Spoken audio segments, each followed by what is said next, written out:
les amis, bien nous voici pour cette nouvelle vidéo concernant les 4 éléments et j'ai eu envie et aussi la joie de vous présenter mon amie Véronique Levacon. Bonjour, bonjour Sophie. Bonjour Véronique. Bonjour à vous. Alors est-ce que tu peux te présenter et dire qu'est-ce que tu es? Oui, eh bien, je suis une femme, voilà.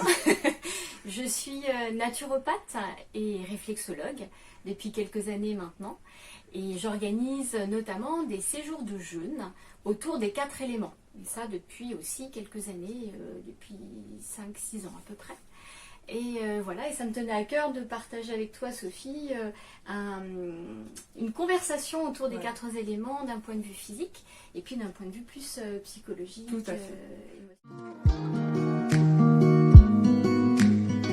Mais c'est vrai qu'en étudiant Jung, donc le grand psychanalyste, celui qui m'a beaucoup influencé, on s'aperçoit qu'il a beaucoup étudié dans l'alchimie la notion des 4 éléments, et on va le retrouver aussi pour définir 4 typologies, 4 types d'individus. Alors ça, vous le retrouvez aussi dans mon livre, je l'explique, je vous rappelle, Se réaliser avec le tarot. C'est aussi une bonne manière de découvrir cet univers-là. Moi, j'aimerais bien savoir qu'est-ce qui t'a fait venir en tant que, au départ, naturopathe, réflexologue. Comment t'en es venu à rentrer dans cet univers des 4 éléments? Ça a été en fait une résilience avec la nature. Les 4 éléments, en fait, ça n'a pas été si évident que ça pour moi, parce que je suis issue d'un milieu médical. J'ai été 15 ans pédicure, podologue, posturologue, donc autant dire que c'était vraiment axé dans la matière. Là, on ne parlait pas de subtilité. Mais au fur et à mesure du temps, de mon lien que j'ai pu avoir avec la nature, de comprendre ce qu'était la nature, de l'observer, de comprendre que la nature a 4 règnes. Vous les connaissez, hein, le règne minéral, le règne végétal, le règne animal et le règne humain. Je me suis dit, tiens, il y a les 4 règnes, il y a donc les 4 éléments, et c'est comme ça que j'ai commencé par des lectures à me rendre compte que si la nature est dotée de 4 éléments, l'être humain est aussi doté de 4 éléments parce qu'il est l'enfant de la nature. Alors, quand tu reçois en consultation, de quelle manière tu introduis cette notion des 4 éléments? Je parle de l'observation de la nature. D'accord. C'est-à-dire que la nature, dans la nature, on a de l'air, comme dans nos poumons. Dans la nature, il y a de l'eau, comme dans notre sang, dans notre lymphe. Dans la nature, il y a de la chaleur, il y a du soleil. C'est notre chaleur corporelle. Et puis dans la nature, il y a de la terre. Et la terre, c'est nos os, c'est nos muscles, c'est notre alimentation. Ce que je fais, c'est quand quelqu'un vient me voir en consultation, je lui demande d'abord de remplir un questionnaire. Très bien. Ce questionnaire est bien sûr strictement confidentiel, et à partir de ce questionnaire, je vais calculer les éléments de la personne en fonction de sa date de naissance. Moi, j'ai une manière de calcul qui n'est pas de la tarologie, mais qui est par rapport à l'astrologie. Peu importe, on arrive à comprendre. C'est aussi une entrée. Hein. Exactement. C'est complémentaire, il ne faut pas le voir comme quelque chose qui viendrait... C'est la même sagesse. Tout à fait. C'est des outils différents, et par rapport à ça, je calcule les éléments reliés à la personne, à partir de sa date de naissance, à partir de son heure de naissance et de son lieu de naissance. Voilà. Alors, comme ça, on va faire un parallèle. Oui. Moi, je vais faire la même chose avec la date de naissance de la personne.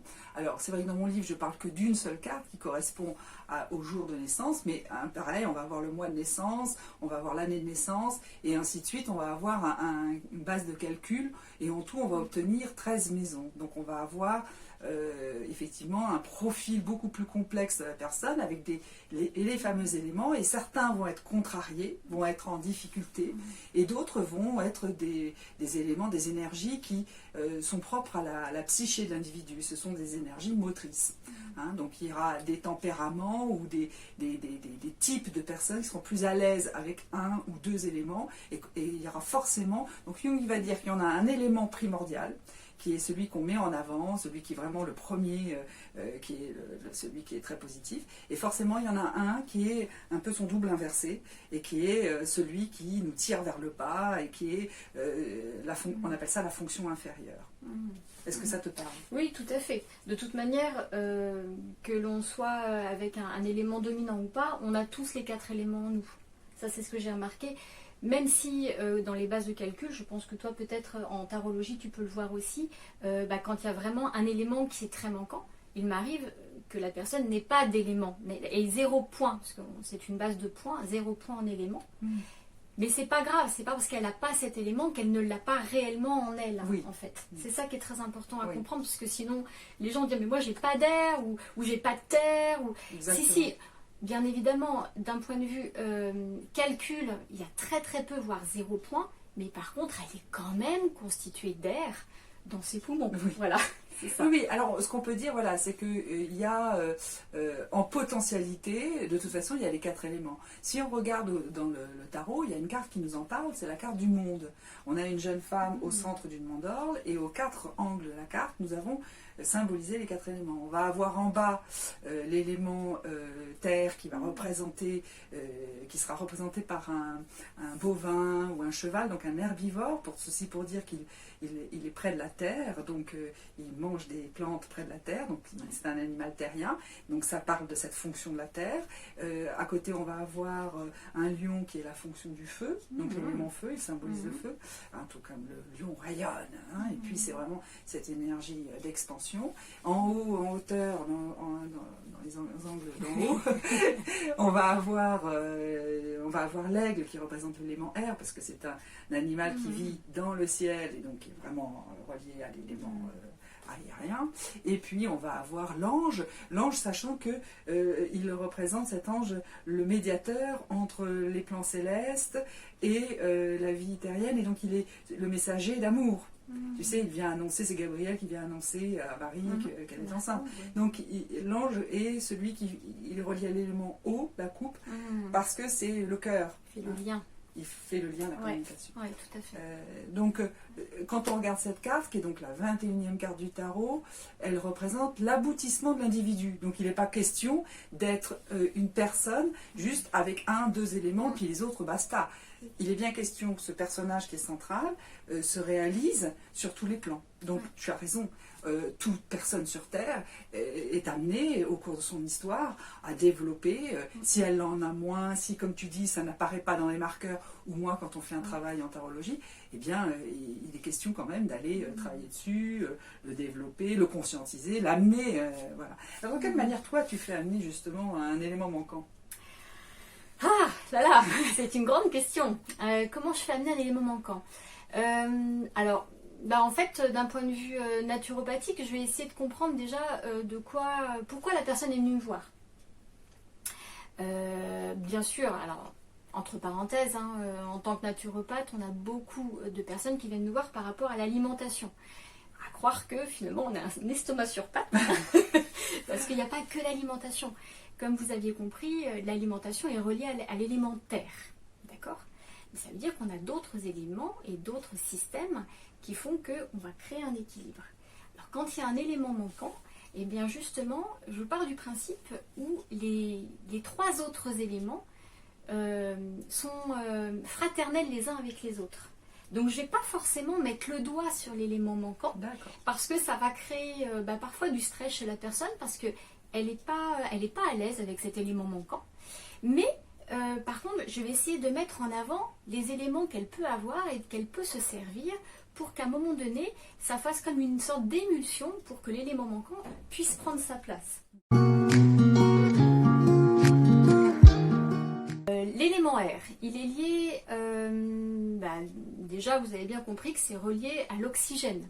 Voilà, la nature a de l'air en elle.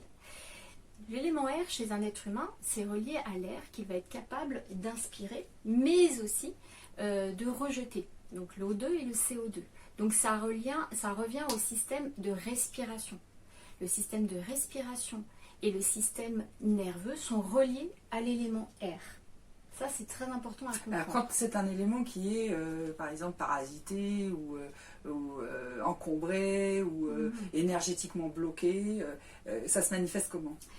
Des problèmes de respiration, des problèmes de stress, des problèmes d'un point de vue postural. Il n'y a qu'à voir les gens arriver, en fait, ils vont être plutôt voûtés, comme si la cage thoracique était renfoncée, comme si la personne avait toute sa maison sur son dos. Voilà, elle a ses poumons qui sont enfermés, elle ne peut plus bien respirer. Donc ça, c'est typique. Voilà. D'accord. Des personnes qui ont des gros problèmes de concentration, autant dire qu'en ce moment il y en a beaucoup. Voilà. Ça va être typique. Voilà. Ok.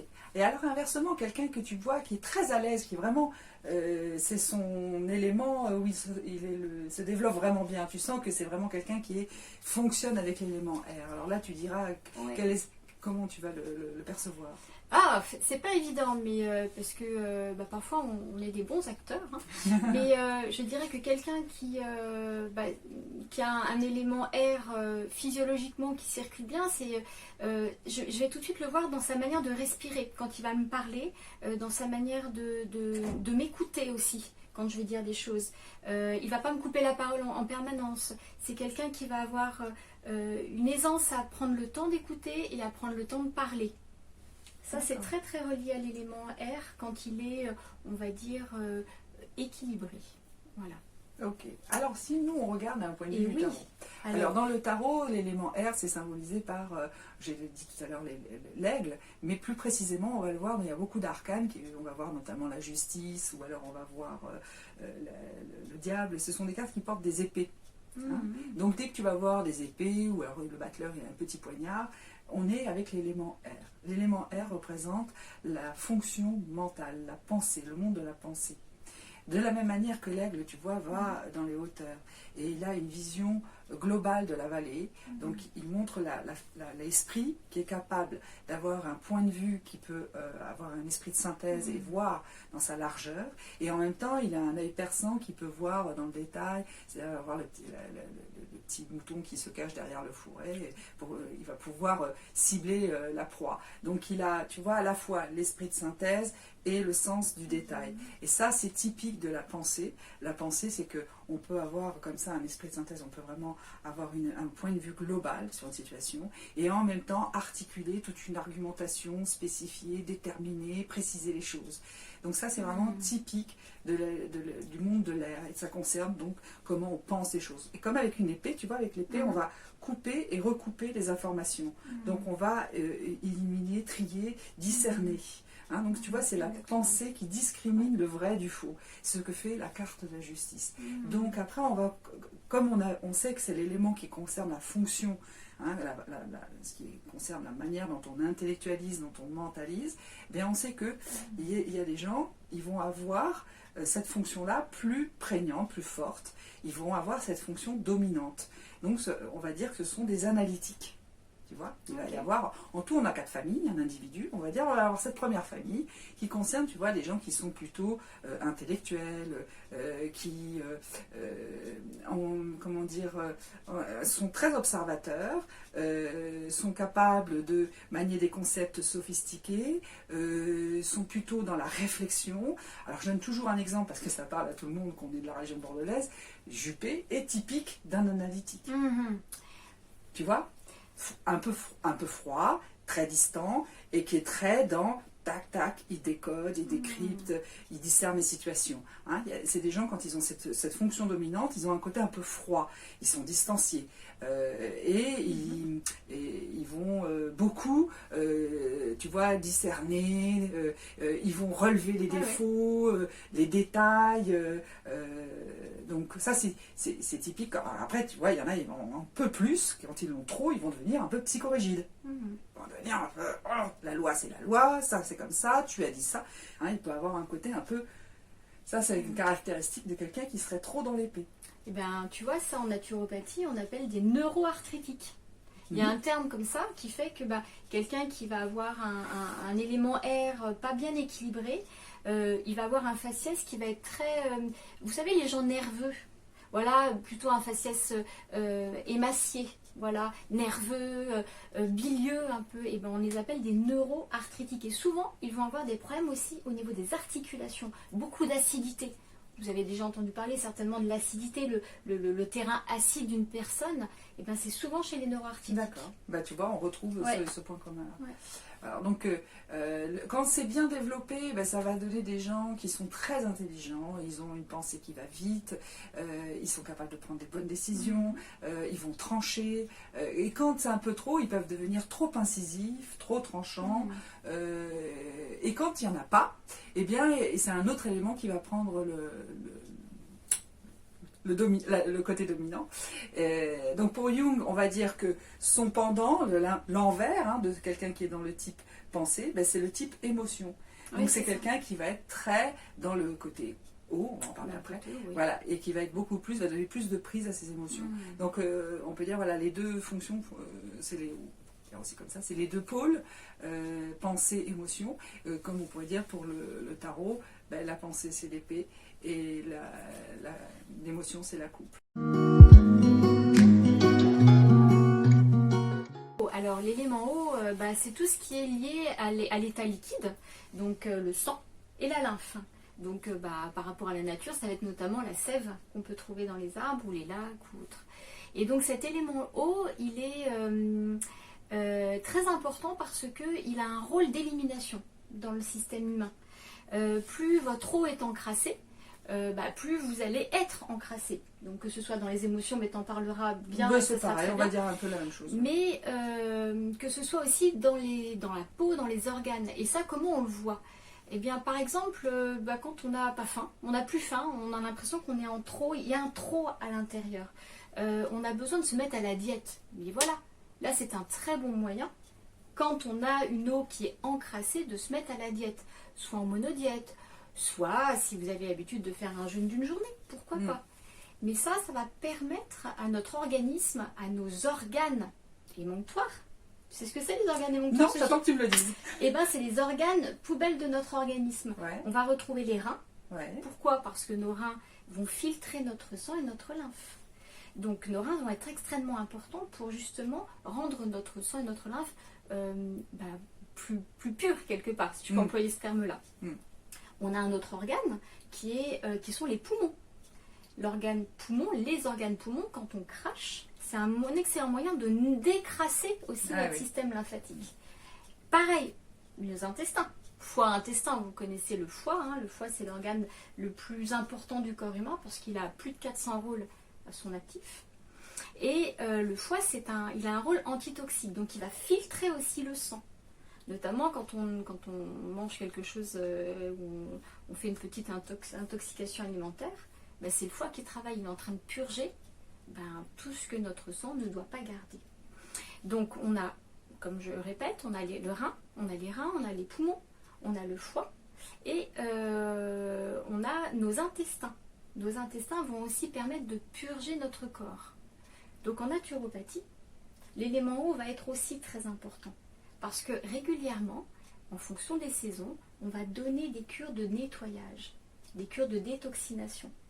Donc vous allez peut-être là, c'est le printemps, vous connaissez la sève de bouleau notamment. Ça, c'est important. Et quelqu'un qui va être trop encrassé, ça va se voir dans son corps, dans sa peau, dans tout son être, il va être lourd à l'intérieur.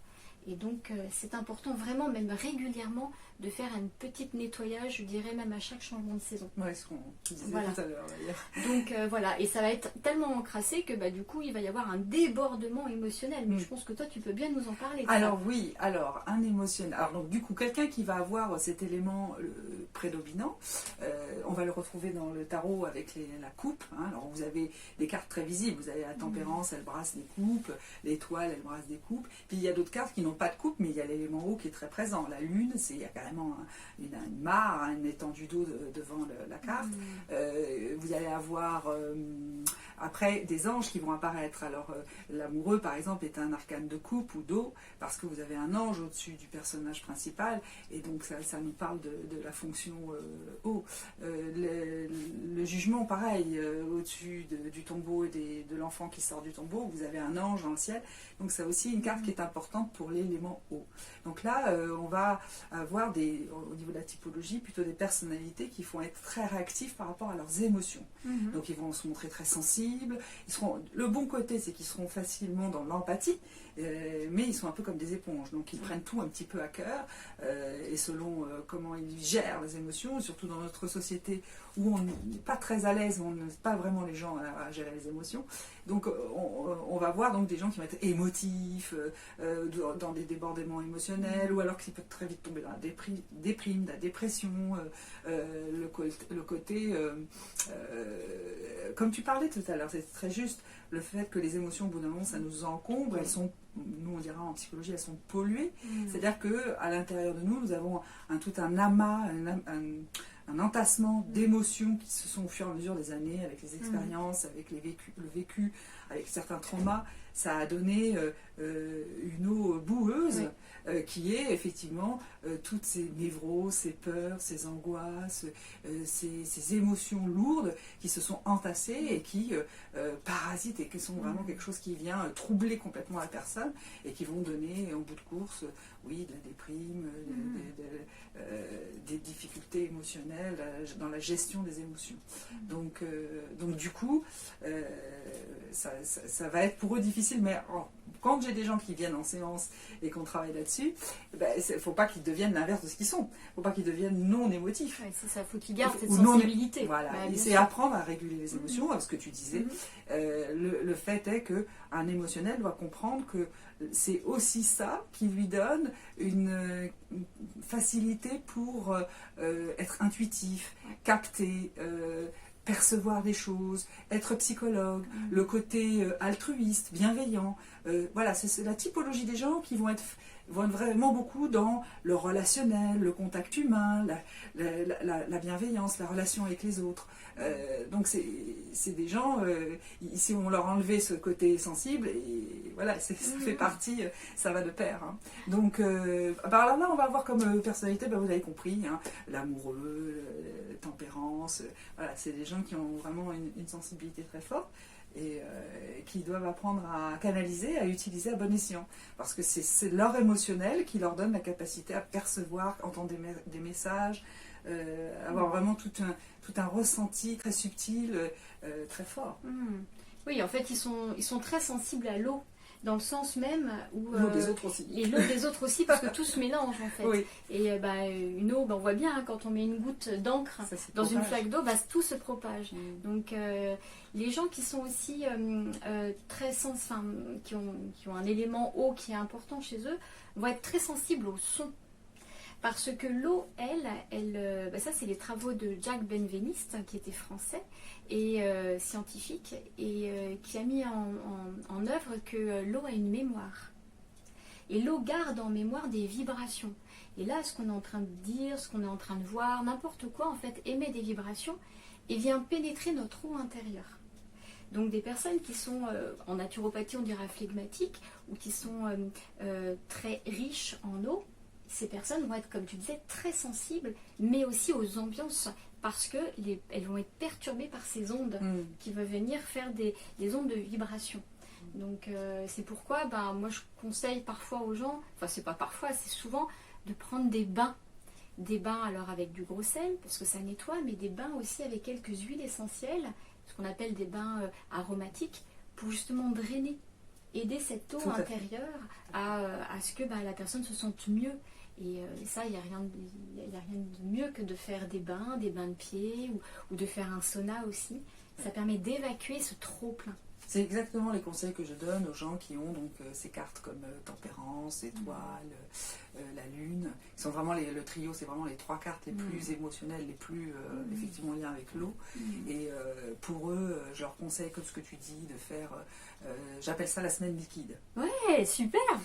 C'est bien ça, très bien. On boit beaucoup d'eau, des tisanes, on va peut-être au spa ou à la piscine, super. On prend des bains, on fait des soins de peau avec des masques, des peelings,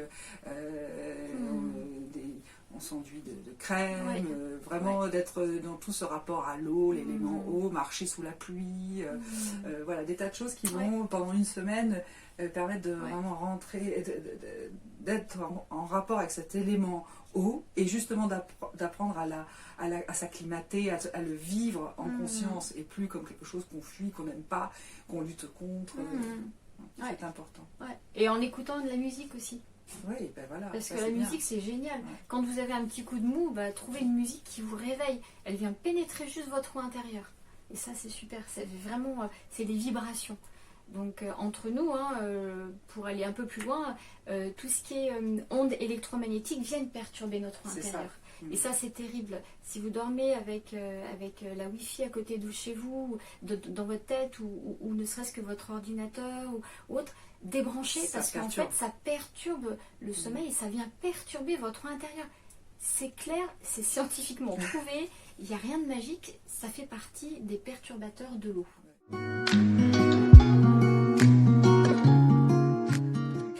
L'élémentaire, en fait, ça va être tout l'aspect solide dans le corps humain.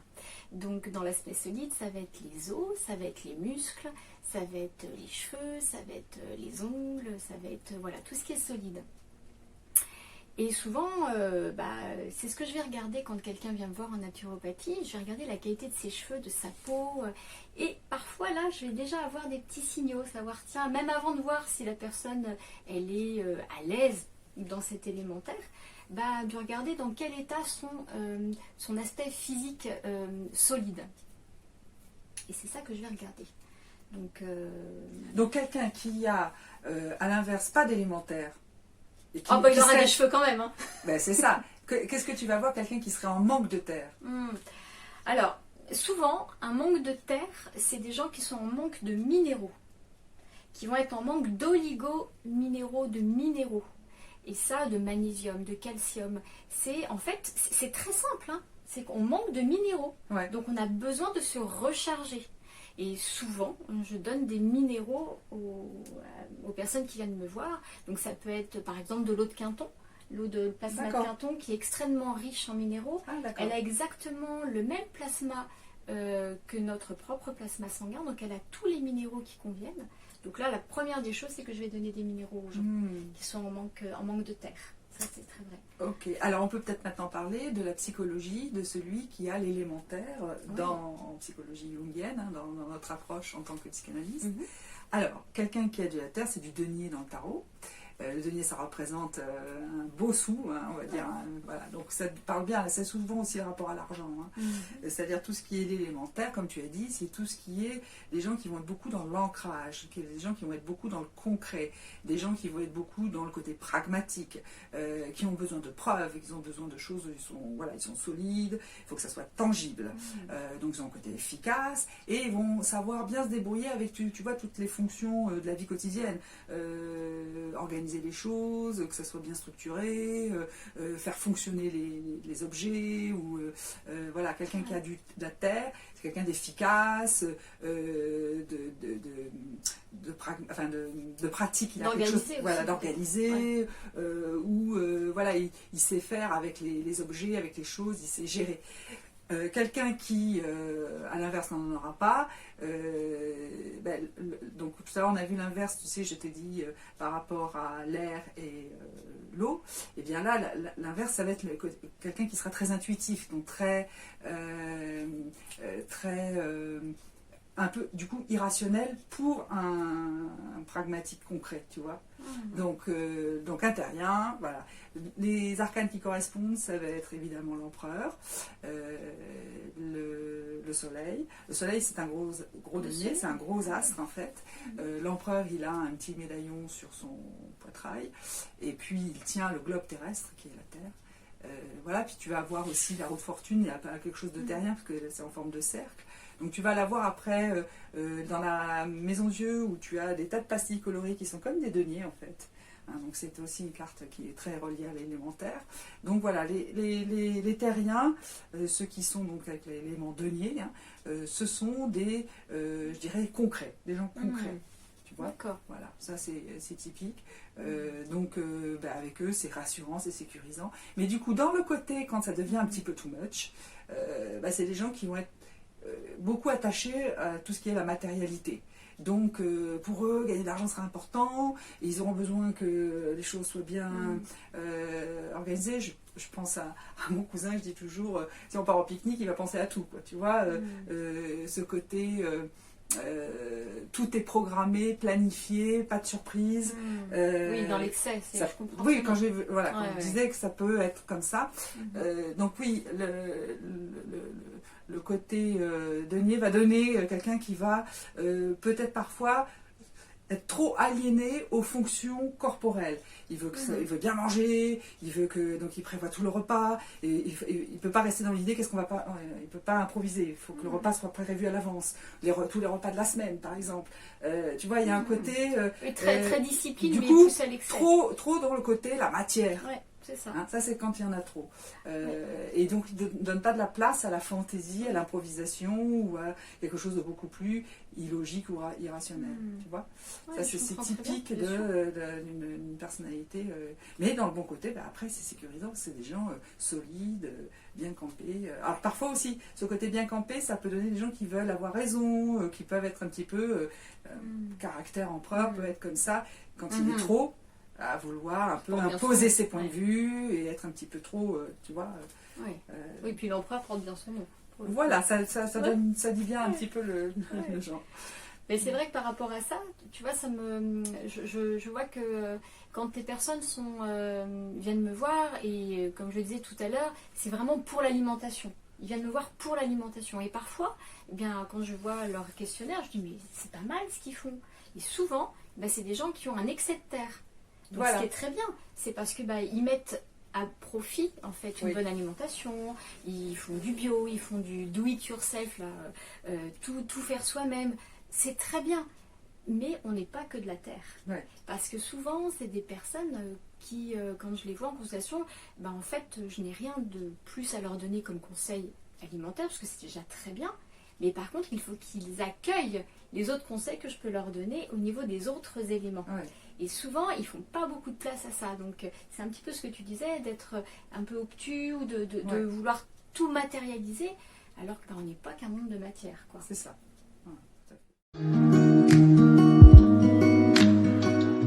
Alors, le feu, c'est l'aspect qui est le moins évident à voir. Parce que, en fait, c'est la chaleur corporelle.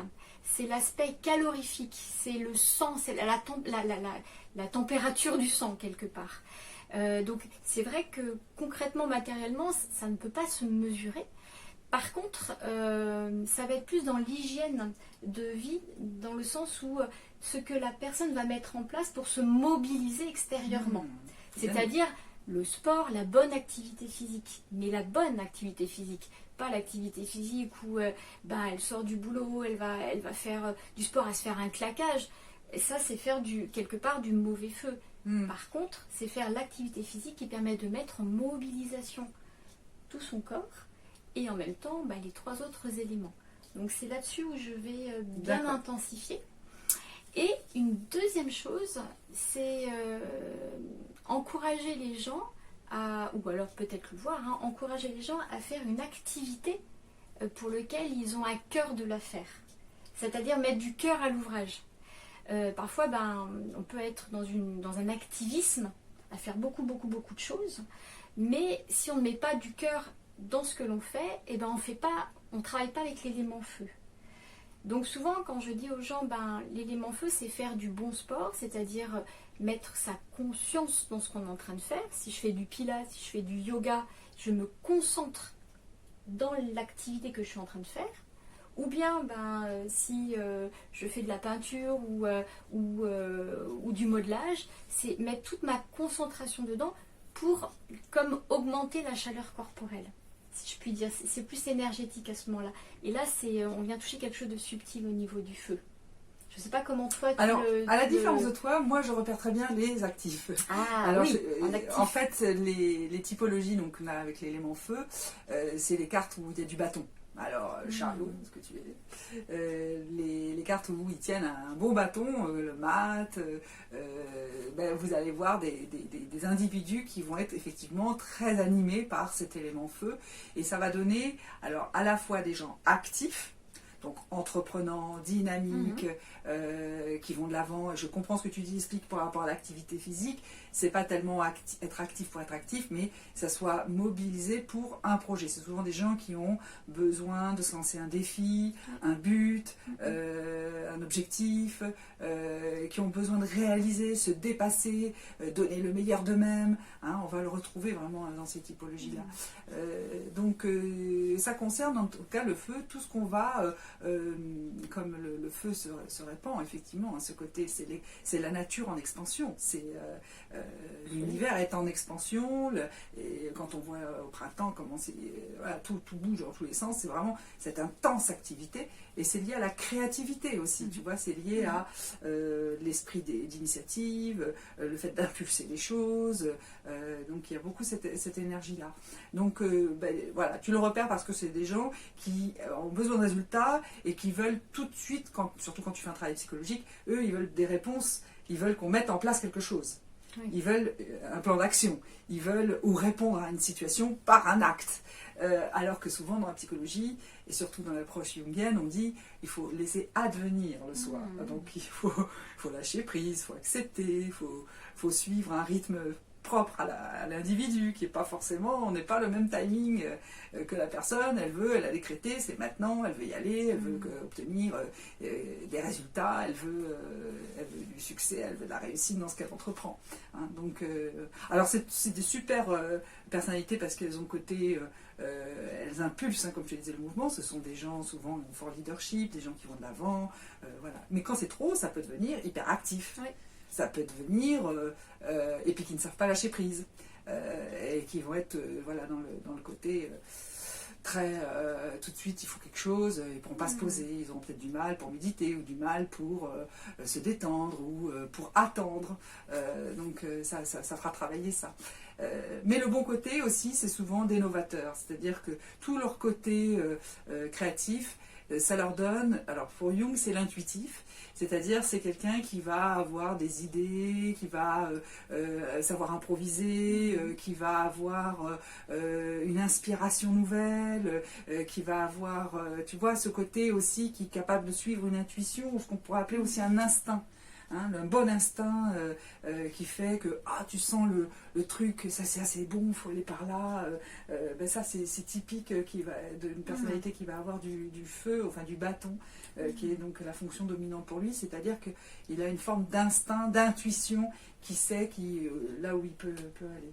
Donc on pourra retrouver, c'est pas la même intuition que par exemple quelqu'un qui a de la coupe, ou qu'on avait parlé tout à l'heure, que je t'avais dit aussi, c'est des gens qui ont un côté médium, clairvoyant, des lunes, oui, il y a l'eau. Là, c'est pas la même intuition, c'est une intuition plus dans, ils sentent le bon vent, où il faut aller, les bons plans, ils ont un sens, tu vois ce que je veux dire, par rapport aux occasions, par rapport aux opportunités, qui est plus proche pour moi de l'instinct, comme l'instinct animal, qui fait que tu vois, quelque chose qui est... Est-ce qu'ils ont un aspect leader du coup pour toi? Alors souvent, alors surtout le chariot, mais on peut aussi retrouver ce côté leadership avec les personnalités battleurs. Le battleur, je vous rappelle, il tient aussi un petit bâton dans la main. Voilà, des personnalités qu'on a envie de suivre. Parce que, je t'ai dit, ils impulsent le mouvement. C'est ça.